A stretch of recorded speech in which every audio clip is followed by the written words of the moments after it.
Hey guys, I'm Simeon. Welcome back to my channel. This week I want to show you how you can increase the effectiveness of your upper body workout at home with very limited equipment.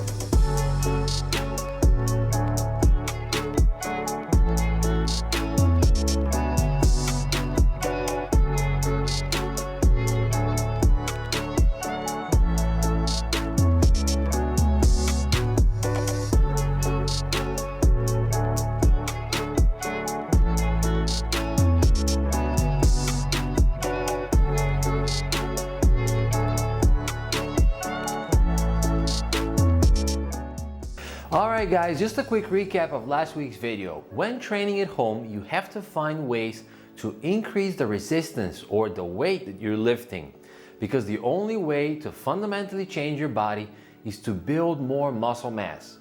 Remember that our main goal on this channel is not to lose weight. Instead, it's to build muscle, and as a result of that, to lose weight. I keep repeating this point because it's extremely important, and the difference between results and disappointment, and between healthy and unhealthy. As I said last week, beware of bodyweight exercises because they have very limited results. Your body has a built-in adaptation mechanism, and after 2 or 3 weeks of repeating the same bodyweight exercise, the benefit of the exercise will gradually decrease. So to make your body workout at home more difficult, a lot of trainers will tell you to do all these fancy exercises that increase the risk of an injury and are not even that effective. For example, clapping push-ups. Clapping push-ups are a lot harder than regular push-ups for most beginners. But are they much more effective? No, not really. They are mostly something you can show off to your friends. Other than that, clapping push-ups are far less effective than being able to overload your pecs as you do on a bench press. Clapping push-ups also increase the risk of an injury to the wrist, elbow, shoulder, and all of the muscles and ligaments involved. This is why you need to stay away from exercises that are cool. The vast majority of time, those are pure show-off exercises that have very limited results. My home workouts, on the other hand, are based on the fundamental exercises that you would perform at the gym, following the 5 basic weight training principles that I told you about in my acronym FIRST. As I said last time, I'm breaking the home workout into lower body and upper body, but you're more than welcome to add a few extra exercises and further divide the upper body into pushing and pulling day. That will be particularly useful for guys who want to focus on growing their upper body more. As always, I begin my workout with a chest exercise because that is the one muscle that I have a really hard time with, and I need all of the energy that I can muster to bring about change. So one of the fundamental chest exercises that I told you about in my video on chest training is the bench press. And because this is a video on working out at home, you have to find a way to imitate that movement at home. The way we do that is with push-ups. The catch though is that you have to be able to increase the resistance and stay one step ahead of your body's adaptation. How we do that is with the use of resistance bands. In this case, you can use the tube band or the power band. With both types of bands, you have to take away the slack, so you're under constant resistance, even at the bottom of the push-up. Here again, just like the bench press, your hand placement should be about 1.5 times your shoulder width, and you have to keep your elbows tucked in at about 45 degrees. If you flare out your elbows when performing push-ups, you will involve too much shoulder, which will limit your gains and lead to shoulder pain. You generally want to do one warm-up set of about 20 repetitions, where you're not going anywhere near failure. And if you can't do 20 repetitions, then do a number that's quite easy, because that's the point of warming up, just to get some more blood in there. For the ladies, I would recommend you begin with knee push-ups, where your goal should be to move up to knee push-ups with resistance, then regular push-ups, and finally regular push-ups with resistance. Generally, you want to do about 4 or 5 sets.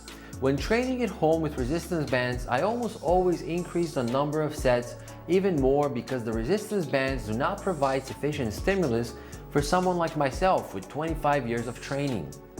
The next exercise is the pull-up. Pull-ups are generally a great exercise for training lats. In addition to lats though, pull-ups work on your traps, delts, erectors, rhomboids, teres minor, and a lot of other smaller muscles. That is why this is one of the best back training exercises you can do at home or at the park with very minimal equipment. For someone like myself, bodyweight pull-ups are more of a warm-up than a workout, so I generally use a belt which allows me to add more weight. But you don't need a fancy belt, so don't spend too much money. In fact, I left you a link in the description to the one that I use, and it was pretty cheap. And if the belt is not comfortable when doing pull-ups, then you can try a weighted vest. I personally used a weighted vest over a decade to improve my back strength and size. Luckily, I have a pull-up bar in my backyard, but for those that don't have one, you can always use an indoor bar which attaches easily to the door. For people who cannot do pull-ups at all, I recommend using the resistance bands with the door attachment. When using the door attachment for any exercise, you generally want to be on the opposite side of the opening side. But for illustration purposes, I will use this side with a lighter weight so you can see how to perform the exercise. You have to take a stable and slightly bent over position. Then pull one arm at a time just like you would if you were performing a pull-up. Another alternative if you cannot perform a full pull-up is performing an assisted pull-up with the bands. Using the power band, you tie one end to the bar and step or put your knee on the other side to help you pull yourself up. The next exercise is the resistance band military press. This exercise is really good for loading the front shoulder muscle or anterior delts, the upper chest, the triceps, and your core. Just like when performing it at the gym with the barbell. With this exercise, you have to be careful not to flare out your elbows too much. To avoid this, try to hold your hand in a position just slightly wider than your shoulder width and push straight up.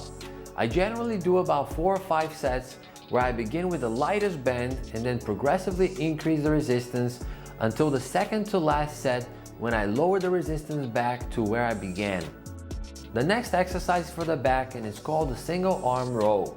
The single arm row works on most of your back muscles, but the main focus is on your lats. The lats are the largest muscle in your upper body, so they can take a lot of work. Just like the single arm dumbbell row, when performing this exercise with a resistance band, you have to try to keep your shoulders perpendicular to the floor without rotating your torso. The pulling motion comes from the elbow, and if you rotate your torso, you will shift the focus from your lats to other much smaller muscles. With this exercise, I do about 4 or 5 sets, and again I begin with the lightest resistance band and increase the resistance in a pyramid-like fashion. The gloves come in handy with this exercise as well because the resistance bands can be pretty hard on your skin. The next exercise is a biceps exercise that imitates the straight bar barbell curls using the resistance bands. Again, I generally do about 4 or 5 sets, and you'll notice that unlike the barbell, when using the bands, you actually get a much better pump because they provide a consistent resistance throughout the full range of the movement, and as a result, you're able to recruit more motor units.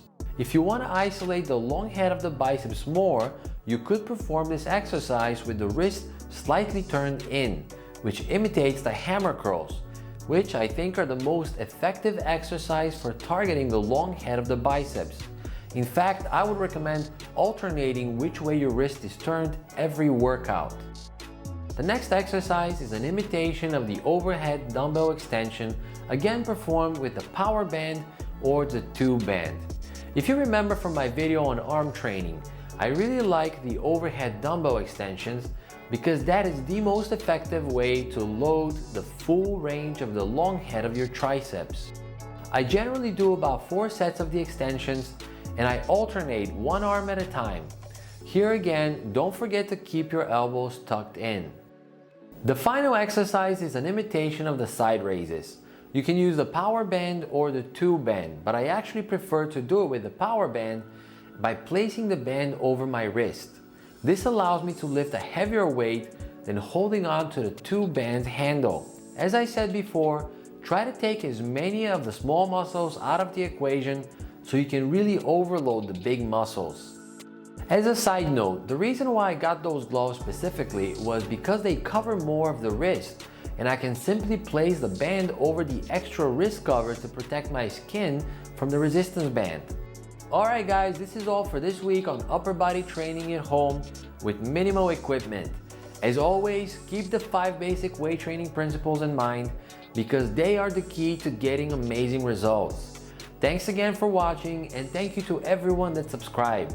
To everyone that hasn't subscribed, please scroll down and hit the subscribe and the little bell notification. Your support is really appreciated. Also, join me next week when I reveal the secrets behind building huge forearms. See you next week.